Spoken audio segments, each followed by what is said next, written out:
Nova, in her world, which is of course both the real world, so her needing to finish, complete her school year before going on to start university. So it's her, either her real world or her playing the game SOLARVERSIA, or it's Artie at Spiral Works and he and the company dealing with these various attacks throughout the year, or it's from the perspective of a guy called Casey Brown who's just been recruited into the Holy Order, this terrorist organisation, and we actually see him. So the first scene we see him in is his initiation ceremony, which is this kind of hazing ceremony where he has to climb this hill 144 times, dragging this sack of rocks up and down. That's his initiation ceremony, and then we see his induction into this organisation. They're actually based in a compound which is based in the middle of the Mississippi Delta, in an old narco submarine. Have you ever heard of a narco submarine? No. Okay, so I needed these bad guys to be located somewhere, and at first they were just located in the middle of a forest. So in the middle of a kind of forest somewhere in the US. And I envisioned their compounds being kind of half underground, half overground, and so I called it the sub, as in submarine, because it was kind of partly submerged in the ground. This is something that came out quite early on, so there's a word that I hadn't actually heard before. It's a word called mimesis. I don't know if you've ever heard that word. mimesis, mimesis. And it's the way, it kind of concerns the way in which reality and fiction reflect themselves in each other. So kind of 2,000 years ago, back in the days of Plato and Aristotle and the Greek philosophers, they were very much of the opinion that art reflected life. Up until kind of 200 odd years ago, that was the case, and then it kind of changed and people said, actually, you know, life reflects art. And if you kind of look at it, it's actually both these things are true. Obviously things happen in real life, and artists, authors, musicians go away and create culture that reflects life, and people absorb that culture and then are influenced by it and go and do a bunch of stuff in reality that is influenced by it. And this is a kind of never-ending hall of mirrors, if you will, reflecting each other, each influencing the other.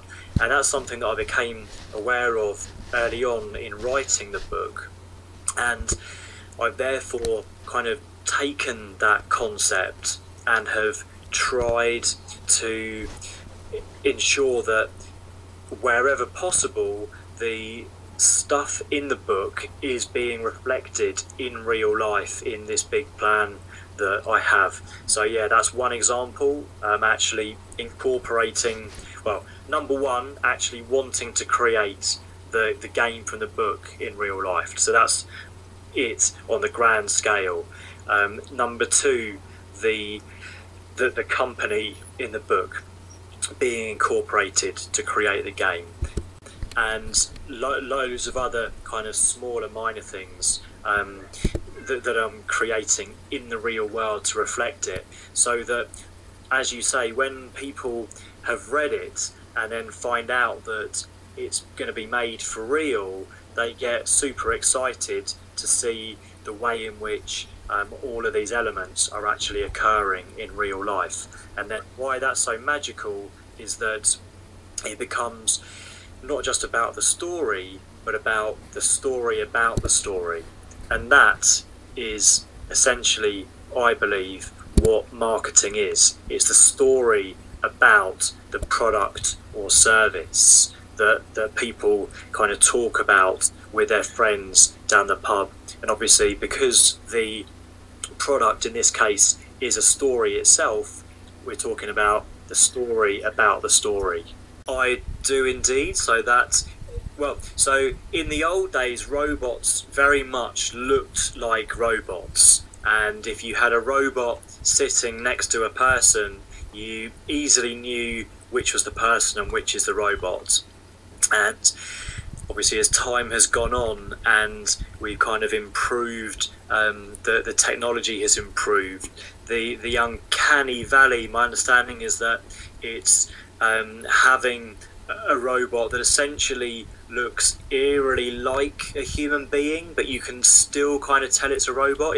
Am I on the right? Yeah, you got it right there. The uncanny valley is a scientific concept, and I mean, there's a graph that you can even look at. I'll have to put it in the show notes, but what it means is as something becomes more lifelike, like what you say, robots, it reaches a point where it's so real that it causes a rejection reflex.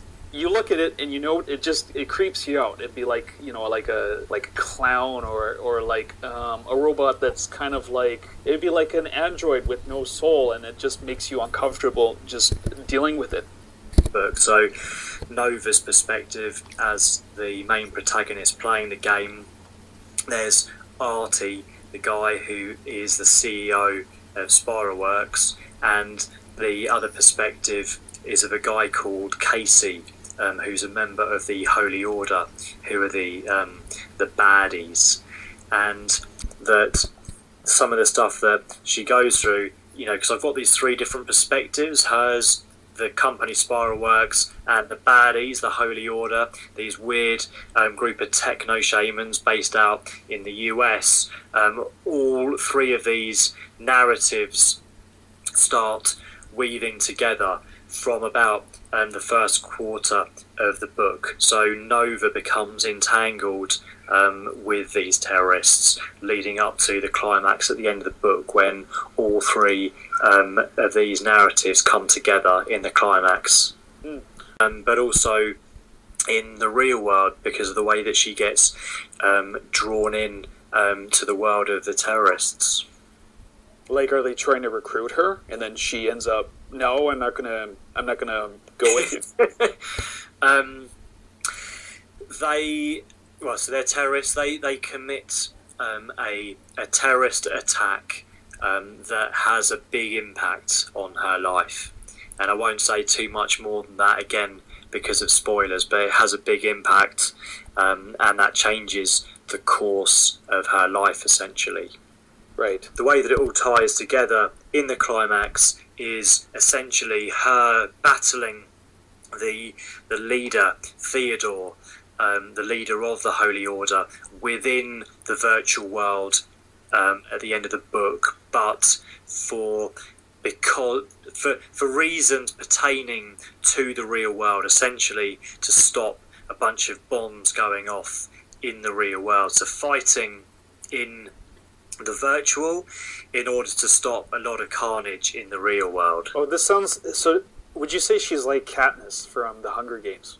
How is Casey different from Nova? How does he contrast? Casey, the first time we see Casey, he is coming up to the end of this weird initiation ceremony where he's been dragging this sack of rocks up and down this hill 144 times, which is essentially kind of taken from I think it's the myth of Perseus. Is it Perseus? I forget the name. The guy who's punished by Zeus and who has to roll a boulder to the top of the hill, and as soon as he gets there, it rolls back down again. So it's kind of adapted from that. And in the next scene, we see him, he's past that initiation ceremony, and he's then paddling down the Mississippi with another guy, Wallace, who's already a member of the Holy Order, and being shown around the compound for the first time, ending up in the sub, so the kind of deserted narco submarine. He's different from Nova in that he's been through a rough time, this guy, Casey. He was responsible for the death of his wife about 18 months ago and had become suicidal, so that's some kind of backstory that we hear about later on. And he was at a particularly vulnerable stage of his life when he was online searching for help on how to commit suicide. That's how bad things were for him. And he was in a suicide forum when he got contacted by a member of the Holy Order who finds him at this vulnerable time, and they go on to kind of help him, and he's so grateful to them for turning his life around that he then gets involved with these guys. So his life is very, very different to Nova. What makes him a villain? Like, why? How is he? Are you able to talk about how he's trying to ruin Nova's life? So the interesting thing about Casey is that he isn't really a villain. He was just a vulnerable guy who was almost a kind of got involved with these guys at a very vulnerable time in his life. So that's why showing it from his perspective, he's not actually really the villain. The villain is the guy Theodore Makowski, who is the leader of the Holy Order. He's the real villain.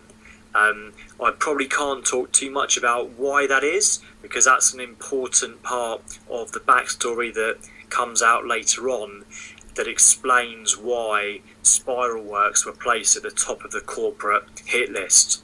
You know, the Holy Order is this guy Theodore. He's their leader. He's the one who set them up, and he's the real villain. Yet I haven't actually ever written any of the scenes from the perspective of the Holy Order, from his perspective. They're all from this other guy Casey, and I think that's because this other guy Casey is quite a complicated character who's been through this terrible time and has some very deep kind of mental issues going on later on in the book for various reasons about the kind of things he's doing and about the kind of organisation that he's become mixed up with. Right.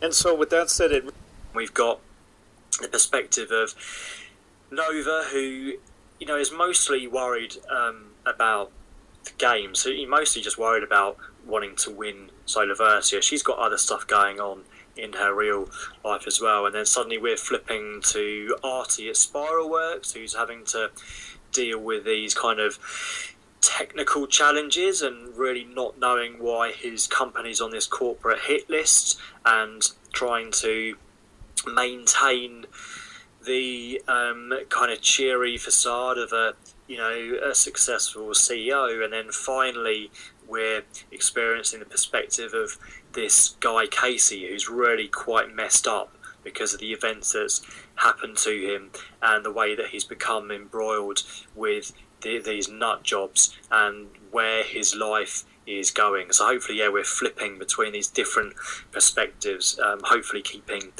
readers interested.